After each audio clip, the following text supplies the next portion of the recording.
Social media पे इमरान खान से related एक वीडियो गर्दिश कर रही है। ये जो वीडियो है ये फेक है और इमरान खान आपको पहले ही बता चुका है कि इमरान खान गिरफ्तार होने से पहले ही इनके सारे प्लान जानता था।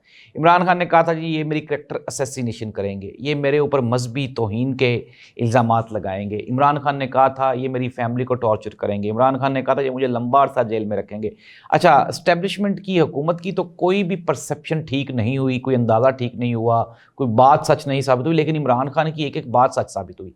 अनदर इमरान खान पॉइंट, और वो ये था कि इमरान खान ने कहा था मेरी करैक्टर असैसिनेशन करेंगे। अच्छा, अब क्या हुआ कि एन उसी वक्त जब एस्टेब्लिशमेंट, फौज, इमरान खान और कौम ये सारी की सारी मुत्तहिद हो रही थी, इकट्ठी हो रही थी, तो इन टाइम इमरान खान से रिलेटेड सोशल मीडिया पे एक वीडियो वायरल कर दी गई और ये एक कंसेप्ट या एक आप परसेप्शन कायम करने की कोशिश की गई कि ये जो वीडियो है ये एजेंसियों की जानिब से या फिर मिलिट्री एस्टेब्लिशमेंट की जानिब से लीक की गई है ताकि इमरान खान ये जो बयानिया है उससे पीछे हट जाएं, ताकि भारत को और मौजूदा हमारी हुकूमत को फ़ायदा हो सके। लेकिन नाज़रीन, मैं आपको पहले ही बता चुका हूं कि इमरान खान इनकी सारी की सारी गेम भांप चुका था, इसलिए इमरान खान ने इसके ऊपर अपनी पूरी की पूरी टीम को कहा कि आप खामोशी इख्तियार करें।